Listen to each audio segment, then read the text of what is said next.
दिल्ली विधानसभा चुनाव के मतदान के लिए अब बहुत कम समय बाकी रह चुका है। इसी कड़ी में दोस्तों दिल्ली विधानसभा चुनाव के लिए एक और ताजा ओपिनियन पोल का सर्वे सामने आ चुका है। दोस्तों दिल्ली के चुनावी दंगल में हमें फ्री की गारंटियां देखने को मिल रही हैं। जहां दूसरे चुनाव में अलग मुद्दे होते हैं, राष्ट्रीय मुद्दे होते हैं, लेकिन दिल्ली में हमें सिर्फ और सिर्फ स्थानीय मुद्दे ही देखने को मिल रही हैं। दोस्तों कांग्रेस पार्टी लगातार बड़ी बड़ी घोषणाएं कर रही है। दोस्तों अगर दिल्ली के चुनाव में कांग्रेस पार्टी का वोट प्रतिशत बढ़ता है तो ये आम आदमी पार्टी के लिए बहुत बड़ा झटका होने वाला है। जैसा कि दोस्तों पहले टाइम्स नाउ का सर्वे सामने आया था, जिसमें कहा गया था कि अगर कांग्रेस पार्टी का वोट प्रतिशत बढ़ता है या फिर कांग्रेस की सीटें बढ़ती हैं तो सीधा नुकसान इसका आम आदमी पार्टी को ही होने वाला है। कांग्रेस ने दिल्ली के चुनाव को लेकर 3 नई गारंटियों का ऐलान कर दिया है। कांग्रेस ने गुरुवार को सरकार बनने पर दिल्ली की जनता को 500 रुपये का सिलेंडर, फ्री में राशन किट और 300 यूनिट तक फ्री बिजली की गारंटी दे डाली है। दोस्तों आपको बताना चाहेंगे कि कांग्रेस पार्टी ने सबसे पहली बार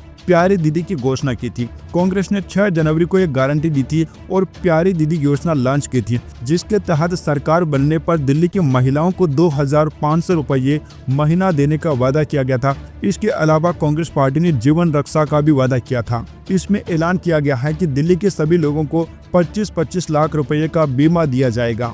युवा उड़ान योजना के तहत कांग्रेस पार्टी ने 13 जनवरी को घोषणा की थी। इसके तहत दिल्ली कांग्रेस ने दिल्ली में शिक्षित बेरोजगार युवाओं को 1 साल तक हर महीने 8,500 रुपये देने का वादा किया था। अब दोस्तों कांग्रेस पार्टी ने 500 रुपये का सिलेंडर देने का वादा कर दिया है। इसी के साथ में फ्री में राशन किट देने का भी कांग्रेस पार्टी की ओर से वादा किया गया है। राशन किट में 2 किलो चीनी, 1 लीटर तेल, 6 किलो दाल और 250 ग्राम चाय पत्ती मिलेगी। दिल्ली में 5 फरवरी को 70 सीटों पर वोटिंग होगी और 8 फरवरी को नतीजे घोषित किए जाएंगे। दोस्तों आपको बताना चाहेंगे कि सभी पार्टियां बड़ी बड़ी घोषणाएं कर रही हैं, लेकिन जिस प्रकार से इस बार का दिल्ली में कांग्रेस पार्टी चुनाव लड़ रही है, इस बात से इनकार नहीं किया जा सकता है कि ये केजरीवाल को बहुत बड़ा नुकसान पहुंचने वाला है।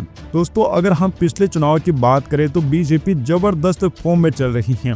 जहां हरियाणा में बिल्कुल भी भाजपा टक्कर में नहीं थी, एक तरफा मुकाबला माना जा रहा था, वहां पर भाजपा ने इतनी शानदार जीत हासिल की कि सभी विपक्षी पार्टियों के हौसले तार तार कर दिए। अब महाराष्ट्र में भी भाजपा ने इतिहास की सबसे बड़ी जीत हासिल कर ली और इस बार जिस प्रकार का दिल्ली का चुनाव हमें देखने को मिल रहा है, दिल्ली में भी हमें जबरदस्त टक्कर देखने को मिल रही है। अभी दोस्तों हम आंकड़ों के हिसाब से भी बात करने वाले हैं कि किस पार्टी को कितनी सीटों पर जीत मिल सकती है। दोस्तों दिल्ली में इस बार कांग्रेस पार्टी और आम आदमी पार्टी अलग चुनाव लड़ रही हैं, लेकिन दोस्तों बीजेपी ने गठबंधन कर लिया है।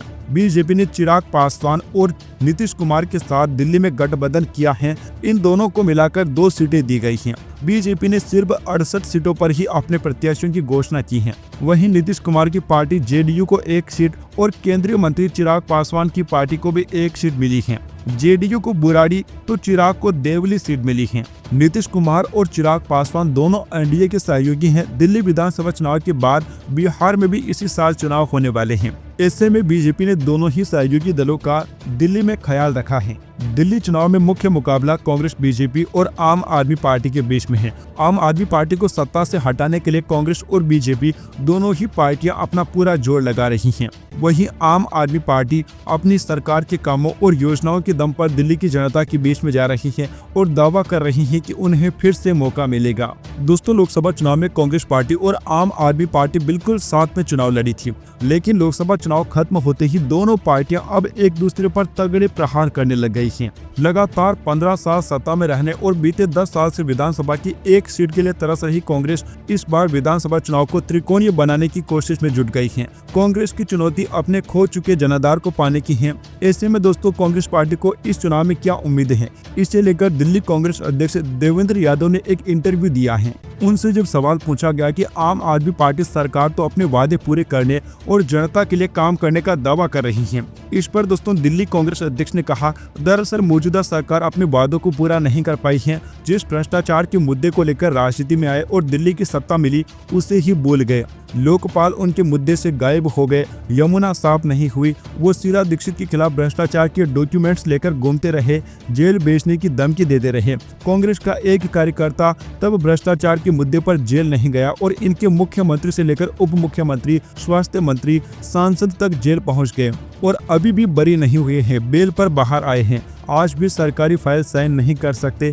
इन्होंने जनता को ठगा है, महंगाई से परेशान हैं, बुजुर्गों को पेंशन नहीं मिल रही है, गंदगी का हल नहीं निकाल पाए हैं। जब आए थे तो न गाड़ी न बंगला और सुरक्षा नहीं लेने की बात करते थे, आज शीश महल बना रहे हैं। हमारे खिलाफ सबूत तक नहीं दे पाए और वो खुद जेल पहुंच गए। इस बार का मुकाबला त्रिकोणीय हो चुका है। कौन वोट काटेगा ये तो समय बताएगा। हाँ, यहाँ सच है कि पिछले चुनाव की डेटा हमारे फेवर में नहीं है, लेकिन कांग्रेस एक बेहतर विकल्प है। हमारा काम और वादा पूरे करने का ट्रैक रिकॉर्ड है, ऐसा दोस्तों कांग्रेस पार्टी का कहना है। अब दोस्तों चलिए हम आंकड़ों के हिसाब से देख लेते हैं कि किस पार्टी को कितनी सीटों पर जीत मिल सकती है। क्या कांग्रेस पार्टी और आम आदमी पार्टी के बीच जो तनातनी चल रही है उसका फायदा भारतीय जनता पार्टी को मिलेगा या नहीं? क्या दिल्ली में भाजपा इस बार अपनी सरकार बना पाएगी? क्या आम आदमी पार्टी लगातार सत्ता में इस बार भी लौट रही है या नहीं? चलिए अब बात करते हैं आंकड़ों के हिसाब से। दोस्तों हम सबसे पहले बात करते हैं दक्षिण पूर्वी दिल्ली के बारे में। यहाँ पर दोस्तों विधानसभा की कुल 7 सीटें हैं और दोस्तों जो ओपिनियन पोल का ताजा सर्वे सामने आ रहा है उसके मुताबिक यहाँ पर बीजेपी को शानदार जीत मिल सकती है। 7 में से 4 सीटें जहाँ बीजेपी के खाते में जाती हुई दिखाई दे रही हैं, तो 2 सीटें आम आदमी पार्टी को मिल सकती हैं और कांग्रेस पार्टी के खाते में 1 सीट जाने की संभावना है। अगर हम पश्चिमी दिल्ली के बारे में चर्चा करते हैं तो यहाँ पर कुल 8 सीटें हैं, जिनमें से बीजेपी को जहाँ 5 सीटों पर जीत मिल सकती है तो आम आदमी पार्टी के खाते में 3 सीटें जा सकती हैं। इसी प्रकार से कांग्रेस पार्टी का खाता भी यहाँ खुलता नजर नहीं आ रहा है। उत्तर पूर्वी दिल्ली की बात करते हैं, यहाँ पर कुल 8 सीटें हैं, जिनमें से बीजेपी को जहाँ 3 सीटों पर जीत मिल सकती है तो आम आदमी पार्टी के खाते में 4 सीटें जाने की संभावना है और कांग्रेस के खाते में 1 सीट जा सकती है। दोस्तों अभी तक हमने जिन 23 सीटों के बारे में चर्चा की है उनमें बीजेपी का पलड़ा भारी दिखाई दे रहा है और जहां बीजेपी को 12 सीटों पर जीत मिल सकती है तो 9 सीटें आम आदमी पार्टी के खाते में जा सकती हैं और कांग्रेस पार्टी के खाते में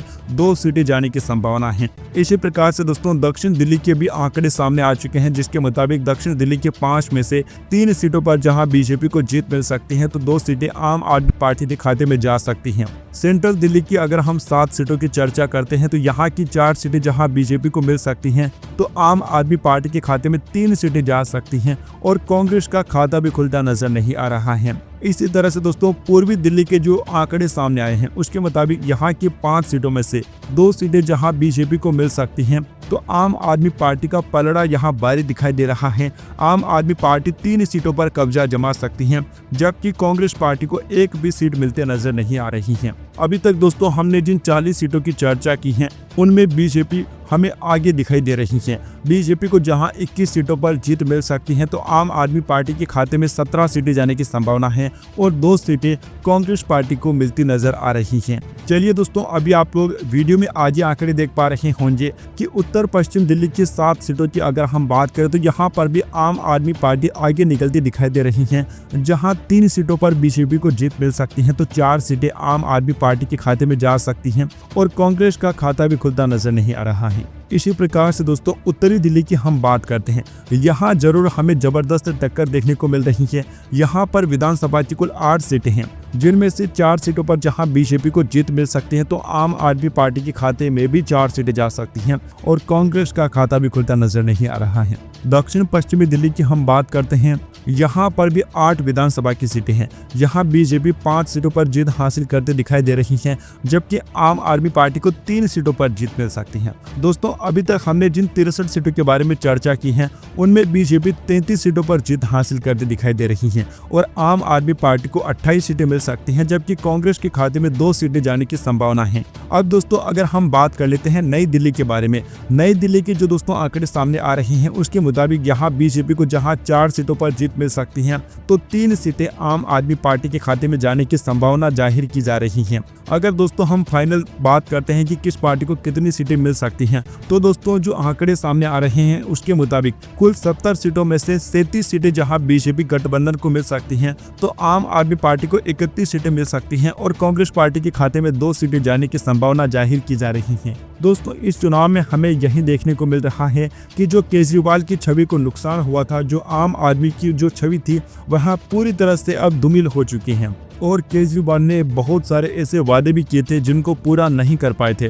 बीजेपी इन मुद्दों को जोर शोर से उठा रही है। आपने दोस्तों देखा होगा कि बीजेपी दूसरे राज्यों में जिस प्रकार की रणनीति अपनाती है, दिल्ली में बीजेपी ने अपनी रणनीति को बिल्कुल ही बदल लिया है, जिसका बीजेपी को फायदा होता हुआ दिखाई दे रहा है। और कांग्रेस पार्टी और आम आदमी पार्टी के बीच में जो तनातनी चल रही है वह भी बीजेपी को सीधे तौर पर फायदा पहुंचा सकती है। वैसे दोस्तों, आप लोगों को क्या लगता है इस बार के चुनाव में दिल्ली में किस पार्टी की सरकार बनने जा रही है? आप लोग इस पर जो भी राय रखते हैं नीचे कमेंट बॉक्स में जरूर बताइए।